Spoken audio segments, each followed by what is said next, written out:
I've also never done this without Cheryl. So does anyone know how to get this kicked off?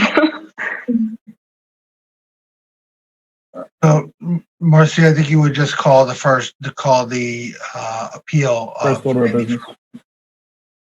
All right, so that would be an appeal that's happening for 90 Fernwood Ave for an order to correct. Dr. Kong, just for the record here, my name is Peter Brown. I'm representing the Inspectional Services Department and the Revere Fire Department that issued the order to correct that is the subject of the appeal. Okay.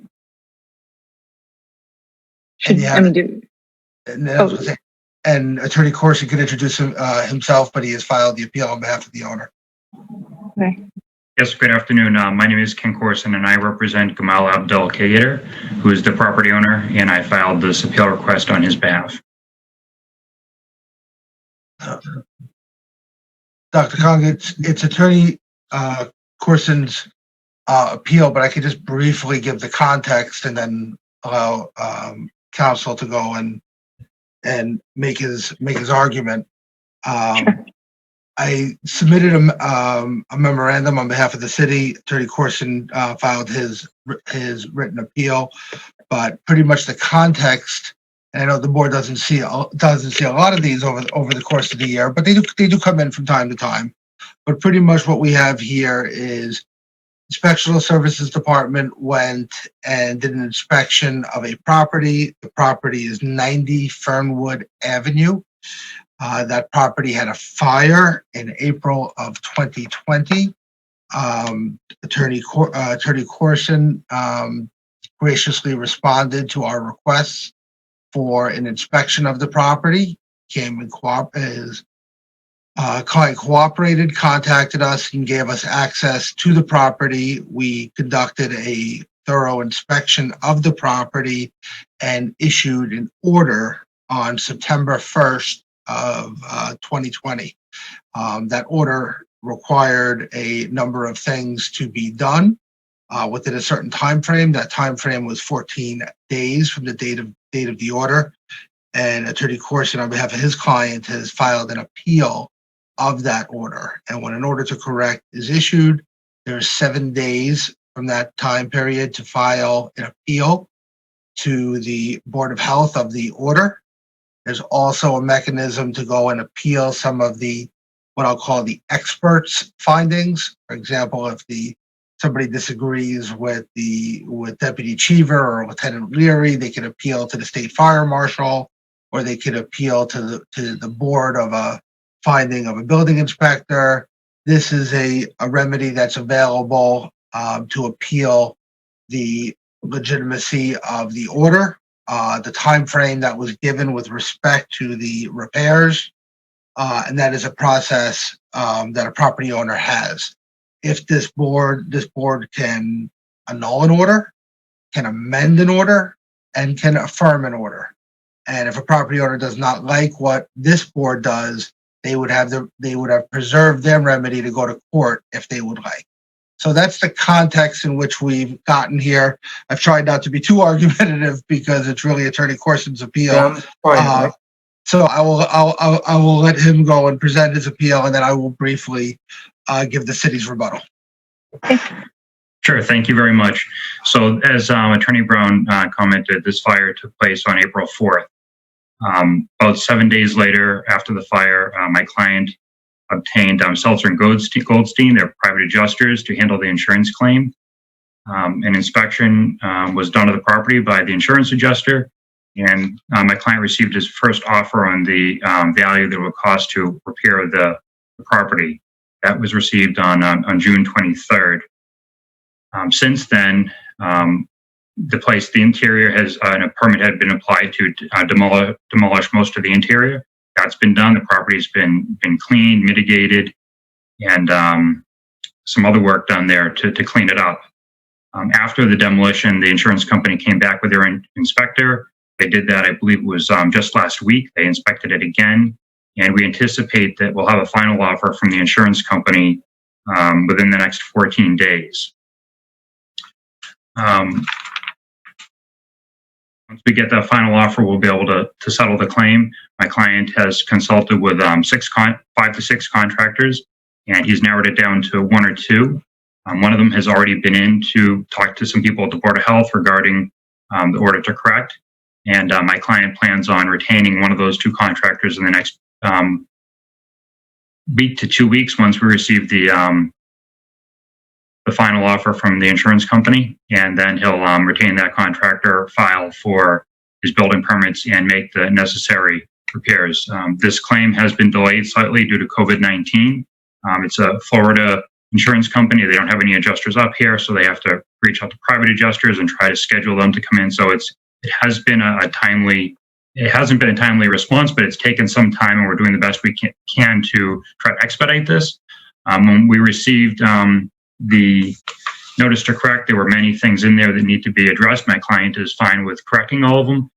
He just hasn't been able to do it within the time frame that was allotted there, and we're just hoping that we can get a little bit more time to finish the insurance claim, select the contractor, get the permits filed, and then begin making the repairs, and hopefully not receive any violations during this time. That's all I have to present at this point. Thanks. So what the city would just simply say in response to one, we appreciate the update provided by council, and I'll represent to the board that council contacted me earlier on today and put what he said today in writing, which I appreciated, and he and I spoke about 40 minutes ago. I feel pretty good that we're going to get to the place that we need to be on this property, hopefully in the near future. I think what's important here is that this board doesn't decide on the ticketing that happens under Mass General Law Chapter 40U that happens with the municipal hearing officer and Mr. Gaber. That's a separate process that Attorney Corson and I will go and engage in. The question here is whether or not the order was appropriately issued, and the answer to that is that it was, and that the owner is now responding and doing what they need to do. The sole issue brought up on the appeal is whether or not this board can extend the time for compliance from the 14 days that was provided. And our standard orders are typically immediately. We don't usually give 14 days. We did it here because of the issues with the insurance company, because of Attorney Corson's cooperation and things of that nature. But what I've reported in my memo is that the law does not allow this board to extend the date beyond 30 days from the date of the order. And at this point, we are outside of the 30 days of this order. What the appeal does is it preserves Attorney Corson's client's rights with respect to a number of remedies that inspectional services has with respect to the property in terms of going to court, applying for receiverships, getting injunctions, things of that nature. It looks like that none of that should be necessary here. So the city has commenced ticketing. Attorney Corson's going to receive copies of those. He will appeal those. Hopefully we'll get permits pulled, work will be done, and those tickets will be resolved either by agreement or by resolution by the hearings officer. But based upon the propriety of the order, which is really without question, the lack of authority of the board to extend the date of compliance beyond the 30 days that's in the sanitary code, I would ask that the board deny the appeal. But again, we'll put on the record for this hearing as it's being recorded that the response that we've gotten to date in terms of when we issue an order like this is exactly what Director Wells and I and the fire department want to see. And I'm very hopeful that this will be resolved in a non-adversarial and cooperative way that's good for the property owner, good for the neighbors, and good for the community. But with that, I would ask you to consider the appeal, the arguments, and deny the appeal. Thank you. Could I actually ask a question?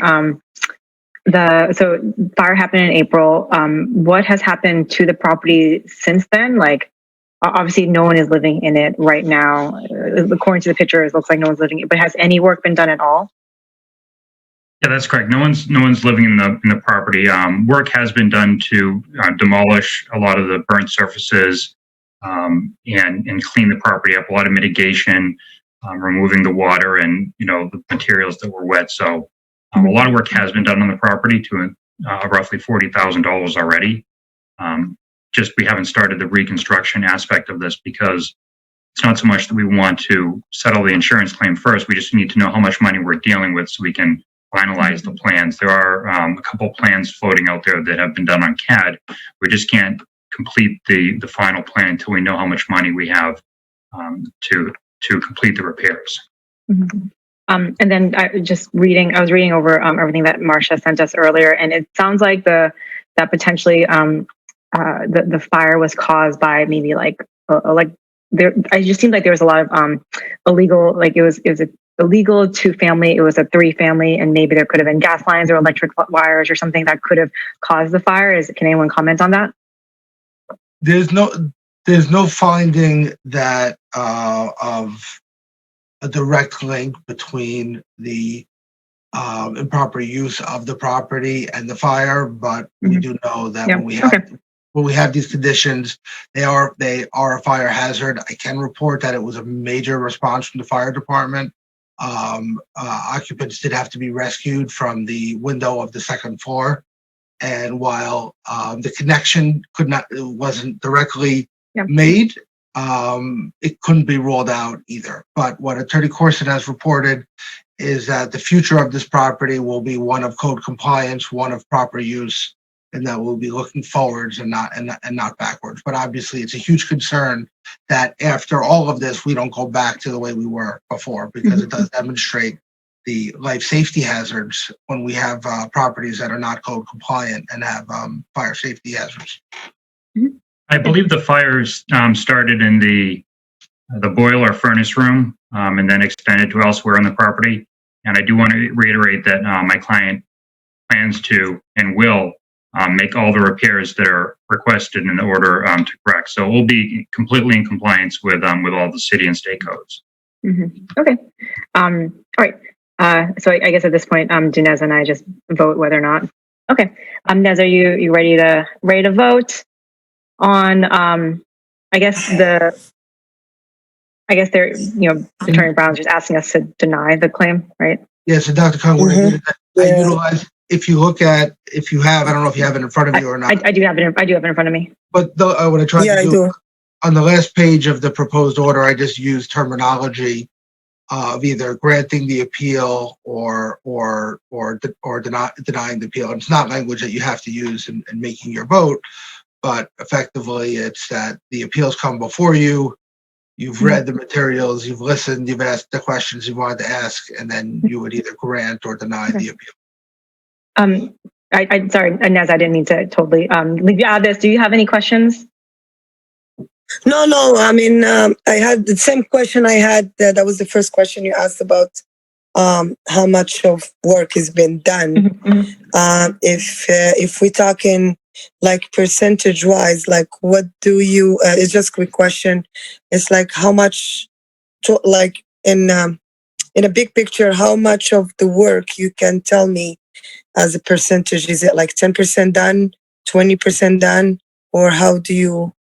If you want to give me an idea, because I know you just mentioned that you already started some work. You down to 4,000 or 5,000. You mentioned. I 40, just want to know, like 40. Yeah, 40,000 has been put in. I believe roughly $40,000 worth of demolition and mitigation has already been done. It's really going to be hard for me to give a percentage, and I don't want to be misleading in any way. I'm not really an expert on the contracting work that's done, but I do know that a lot of demolition on the interior of material that was wet or damaged from the fire has been conducted. I know that the entire first floor apartment was basically gutted, and there's been some gutting on the other floors, as well as mitigation and some cleanups. So a substantial amount of, most everything's been demolished that needs to be, but we just have to go forward with making the repairs and doing the remodeling to bring it into compliance with city code. Okay. I'm ready to vote. I don't know if you are. Go ahead, Dr. Kong. Yeah, You no, go I was first. just Go. I was just going to vote to deny the appeal just because it seems like from a legal standpoint, we don't have the authority to extend it beyond the 30 days in the way that Attorney Brown mentioned. But it also seems like while a lot of demolition and mitigation work has been done, it doesn't sound to me that like the actual potential underlying issue, if we can even call it that, boiler room, electric, things like that, it seems like that hasn't been touched. So it could still remain kind of a public safety hazard, I would venture to say, to obviously the public in the neighborhood. So that will be my vote. I second that. My decision is to deny also. For the same reason that Dr. Kong just mentioned. What do we do now, Peter? Okay, Dr. Kong, we just ask that after following the order that you whether you endorse the proposed order I've submitted, or you write something else, but Attorney Corson should receive something in writing. So if he decides he'd like to go to court, he has that right. And this is the last. This is the last page, correct? Yes, it's not something that has to be done tonight, but over the course of the next week or two, and then Marcia can process that, and that would preserve, sure, yeah. that would preserve Attorney Corson's client's rights. Okay, sounds good. Thank you. Dr. Kong, I have some issues with the sound because I'm out of United States right now. Could you tell me? I know it's hard. Don't worry about it.